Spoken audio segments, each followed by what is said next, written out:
listen to this crazy theory, Stephen. What if there's some religious group out there that is gone to the extreme and that they want the apocalypse to get underway? So they're following a playbook, and they're doing this. Is that possible?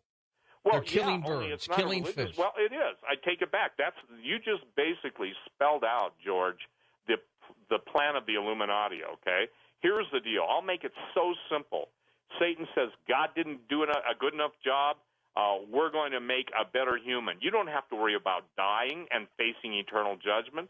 We'll give you a new body, genetically engineered. We'll download your entire subconscious. You cannot read. You cannot investigate transhumanism and replacement humanism, and people basically want the oldest lie in the world. Through this process of transhumanism, if you never die, you're eternal.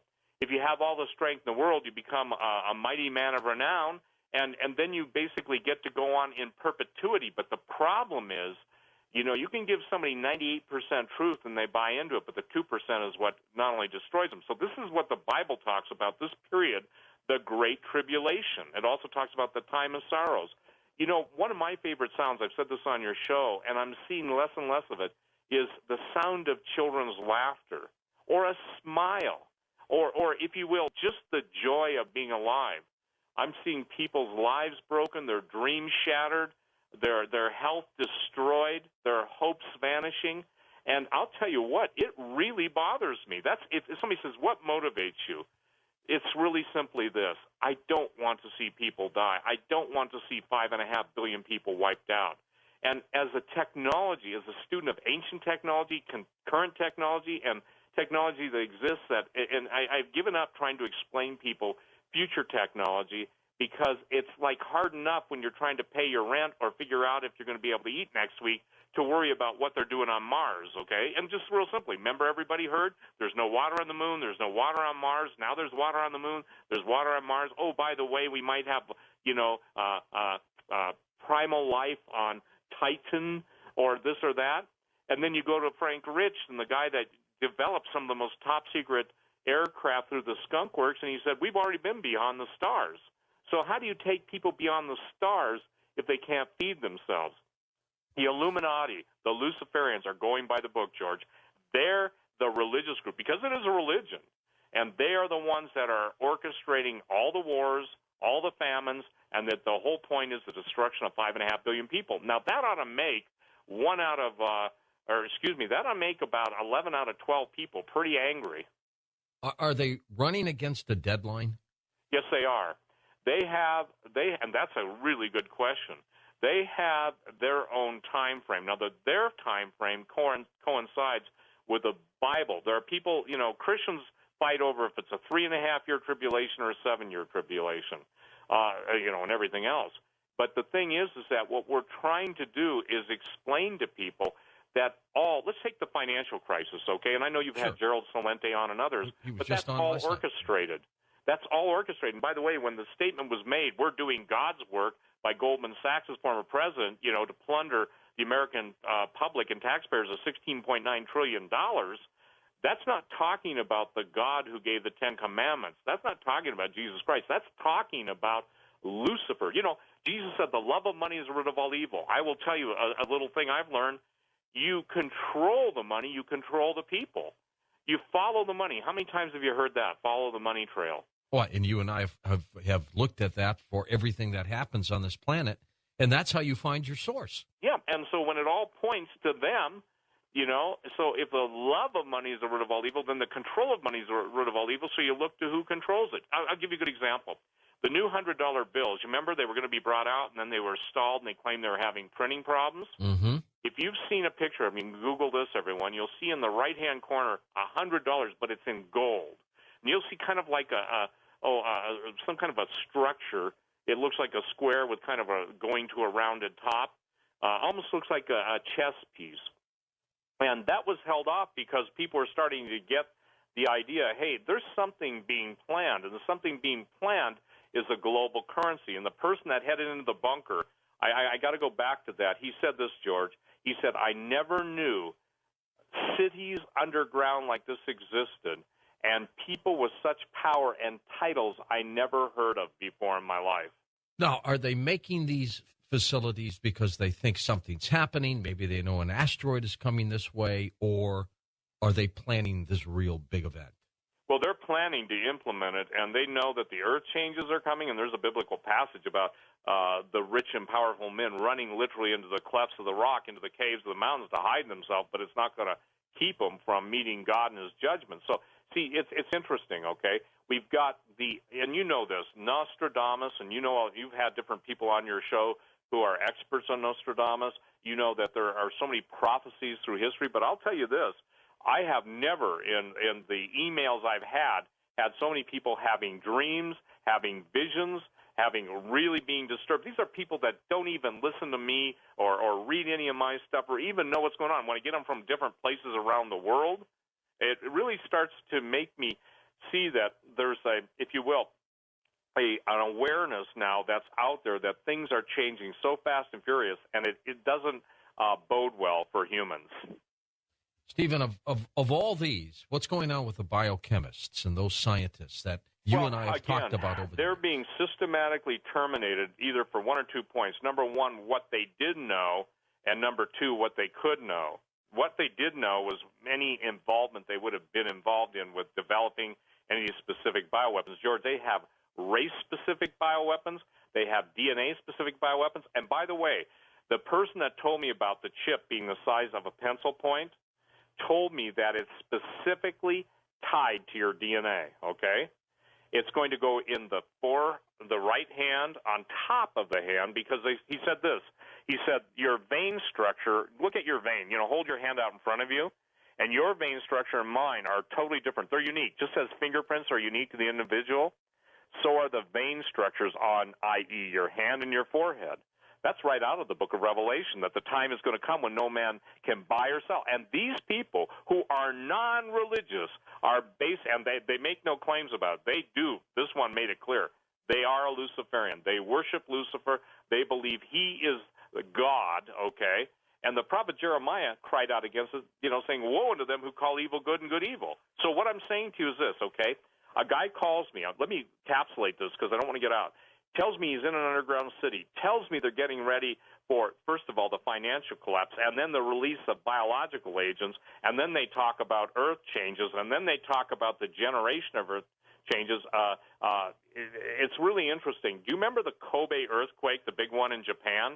Yes. And the people before the earthquake were seeing, if you will, almost like plasma, blue plasma, dancing on the surface of the ground.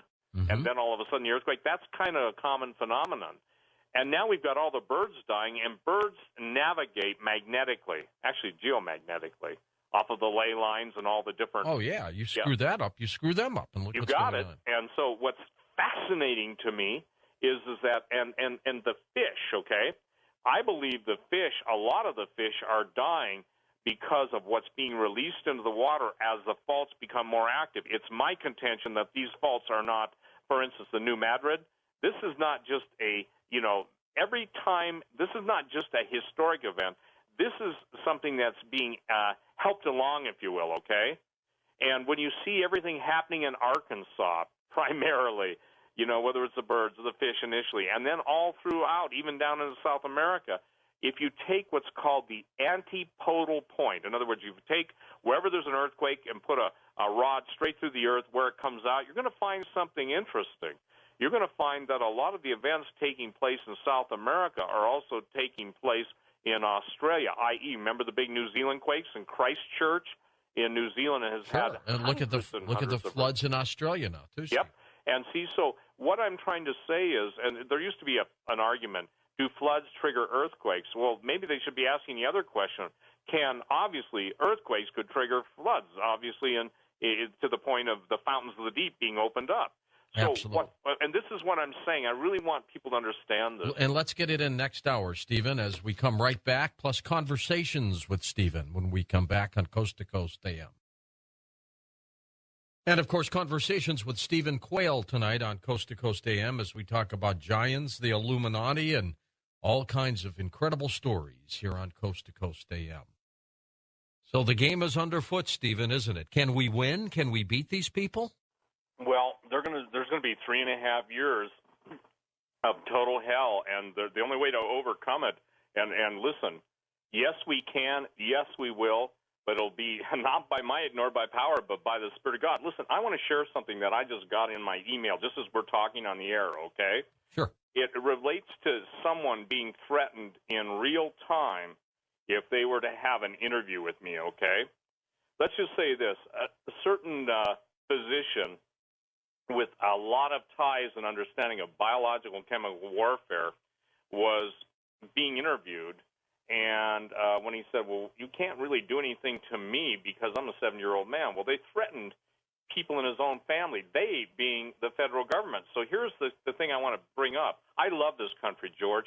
I love my country. I still tear up when I hear the national anthem, and then I'd ask everybody when was the last time they heard it. I understand what the flag of the United States means. I understand what we used to be, a great nation. But the point is that when people can no longer think critically, when people choose to close their ears, when they close their eyes, but most importantly, when they close their hearts to their fellow humans, then we're in big trouble. It's going to be the worst time in the history of the world. Jesus said this, and I'll tell you what, you can't quote anybody better than him because he is spot on that the times are going to be so horrid that men's hearts are going to fail them for fear of looking those things on the earth. Now, I've been called a fearmonger. I've been called everything you can be called. But the bottom line is, when it appears in the headlines, people won't believe it unless ABC, NBC, all the major networks will say something. And they've got to understand that those people are owned by the people that are saying, buy stocks, buy stocks. I want to just make one quick plea to everybody. Go and buy silver, because silver is going to be the only way for the little guy to barter. And if everybody, I think it's, important that people understand that at some point the U.S. dollar is going to be revalued, done away with, and all the world's currencies are going to disappear, and we're going to be headed to, what you've heard for a long time, the cashless generation. And with what I'm told about DNA-specific microdots that are going to be placed in the back of your right hand or in your forehead. And by the way, I said, well, what happens if they chop your hand or your head off? The guy said it won't work, because at the minute, these things are so sophisticated, they cannot come up with this intelligence, in my opinion, outside of a revelation of fallen angels or Satan himself. God came to set men free. The devil wants us in bondage. So we're in a war. We're in a spiritual war. It doesn't matter what a person's religious background is. What matters is, can they see what's coming down? And, we're in a realm of mind control. We're constantly blasted. We're constantly fed every type of auditory stimuli in the world. We're constantly seeing all these kinds of visual impulses to our brain from the things we perceive. Yet it's an unreal world. I got to tell you something. It's just like Facebook and MySpace, okay, or MySpace or whatever. I don't go on those things. Do you remember seeing last week that it came out that the CIA was behind that, and the National Security Agency?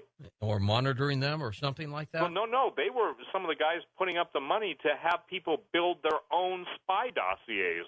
And this is critical. We are becoming a totally, and Alex has been preaching, screaming, and rightly so, we're becoming a police state. Look, I blew the whistle. You and I even talked about it. I think we talked about this. And please, I could be off a year or two. I don't mean to, miss it by that. But we talked about Marcus Wolf, the former head of the East German Stasi, the secret police, being hired by the Department of Homeland Security, and Yevgeny Primakov, the head of the KGB. And I believe it was Primakov who's attributed with a statement that you spend billions, if not trillions, to fight us in the Cold War. Now you're hiring us to put your own people under the subjection that we found didn't work. Marcus Wolf died. Okay, and people can go and Google that and find out that which I say. I warned about that. Alex picked it up. Others picked it up. Why is it that the American people have become the enemy? Why is it that all the jobs have gone overseas? I'll make it real easy. Because it's easier to make things and sell them a higher profit when you have to pay people less money. And Stephen, before you're ready to beat people down, you have to have them down on their knees. You got it. And listen, when a person's starving, what choice do you have? It's not whether you go to Burger King or whatever, fast foods, and we won't even go there. But the point is that we are orchestrated